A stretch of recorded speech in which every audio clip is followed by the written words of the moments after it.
নমস্কার বন্ধুরা, আজ 13ই জুন 2022। তো অনেক দিন পর ভিডিও বানাচ্ছি, কিছু পার্সোনাল কাজের জন্য একটু বিজি ছিলাম। তো এবার থেকে চেষ্টা করব কন্টিনিউ ভিডিও দেওয়ার।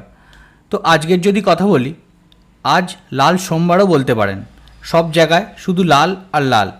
তো নিফটিতে প্রায় 2.64% মতো ফল আমরা দেখেছি।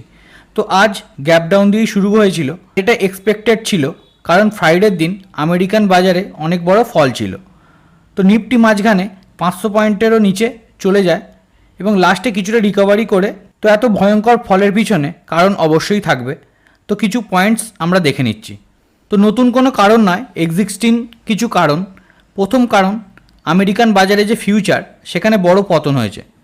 এর কারণ ইনফ্লেশন কনসার্ন, মানে ইনফ্লেশনের ভয়। ইনফ্লেশনের যে ডেটা, তার আপডেট সেটা রেগুলার বেসিসে আসছে এবং ইনফ্লেশনের যে ডেটা যদি দেখেন, তো মে মাসে ইউএস কনজিউমার প্রাইস ইন্ডেক্স প্রায় 8.6% মতো বেড়েছে। এই যে ইনফ্লেশনের সিচুয়েশান 1981 সালের মতো, মানে 40 বছরে ইনফ্লেশন এত বেশি হাই দেখা যায়নি যতটা এখন দেখা যাচ্ছে। তো এত ইনফ্লেশন হাই মানে এটা ভেবে চলুন US fed interest rate aggressively বাড়াবেই। তো ডোজন্সের ফিউচার যদি দেখেন, সেখানে 700 পয়েন্টের মতো ডাউন, মানে যেটা প্রায় 2.28%-এর মতো। তো দ্বিতীয় কারণ, চীনের মধ্যে যে কোভিডের সিচুয়েশান, সেটা কিছুই দিন ধরে কন্ট্রোলের মধ্যে আসছিল। চীনের সাংঘাই, যেখানে বিজনেস অ্যাক্টিভিটি বেশি হয়, মানে ইকোনমিক ক্যাপিটালও চীনের বলতে পারেন, সেখানে নতুন করে বা চীনের মধ্যে নতুন করে ফোর্থ ওয়েভ আসতে চলেছে। স্থিতি অনেকটাই ভয়ঙ্কর হতে পারে। নতুন যে কেস আসছে, সেটা বেজিংয়ের একটা বার বা রেস্টুরেন্টের সঙ্গে অনেকটাই লিঙ্ক আছে। তো চীনের যে ইকোনমি, সেটা আমেরিকার পর দ্বিতীয় সবথেকে বড়। তো চীনও পুরো বিশ্বের ইকোনমিতে একটা রোল প্লে করে। তো যদি ওখানে কোভিডের সিচুয়েশান এত খারাপ হয় বা ফোর্থ ওয়েভের খবর আসে, মানে বিশ্বের জন্য এটাও একটা বড় খারাপ খবর। তো এর জন্য আজ আমাদের বাজারে অনেকটা বড় পতন আমরা দেখেছি। তো তৃতীয় কারণ, এবার ভারতের যে ইনফ্লেশন, তার ডেটা খুব তাড়াতাড়ি রিলিজ করা হবে। তো ইনভেস্টার খুবই চিন্তিত যে ডোমেস্টিক সিপিআই ইনফ্লেশন মে মাসের ডেটা কি আসবে সেটা নিয়ে। অনেকে মনে করছেন সিপিআইয়ের যে ডেটা, সেটা 7.10%-এর আশেপাশে আসতে পারে। আরবিআই যে রেঞ্জ ভেবেছিল, কিন্তু ডেফিনেটলি তার থেকে বেশিই আসবে ডেটা। আর যদি 7%-এর বেশি আসে, তাহলে আরবিআই ইন্টারেস্ট রেট হাইক করতে পারে।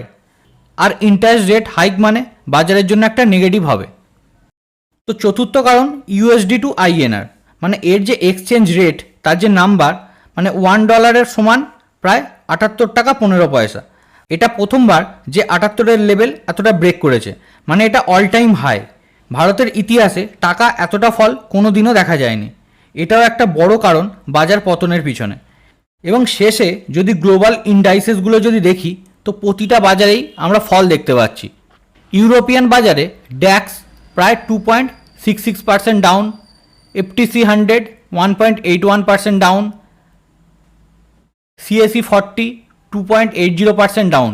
মানে ইউরোপিয়ান মার্কেট, মানে মেজর যে ইন্ডেক্সগুলো আছে, সেখানে আমরা নেগেটিভিটি দেখতে পাচ্ছি। তো এর সঙ্গে যদি এশিয়ান মার্কেটগুলো দেখি, তো জাপান নিকি 225, যেটা 3.01% ম্যাসিভ ফল। তারপর অস্ট্রেলিয়া 1.25% ডাউন, নিউজিল্যান্ড 1.76% ডাউন, এবং চীনের যে প্রতিটা ইন্ডেক্স, সেখানে প্রায় 1 থেকে 2% মতো ফল দেখতে পাচ্ছি। তো এতগুলো ইনফরমেশান আপনাদের দিলাম। এই যে ফল, সেটা পার্টিকুলার আমাদের বাজারে নয়, দুনিয়ার সব বাজারেই দেখা যাচ্ছে। তাই ভয় পাওয়ার কিছু কারণ নেই যে আমাদের কোনো ইন্টারনাল কারণের জন্য আমাদের মার্কেটে ফল হচ্ছে। আশা করি আপনারা এই বাজারের পতনের পিছনে যে কারণগুলো আছে, সেগুলো বুঝতে পেরেছেন এবং এই সময় আপনারা ভালো কোয়ালিটি স্টক পিক করতে পারেন।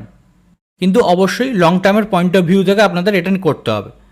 তো আমি এখানেই ভিডিওটা শেষ করছি। যদি ভালো লাগে অবশ্যই লাইক অ্যান্ড শেয়ার করে দেবেন। Good night.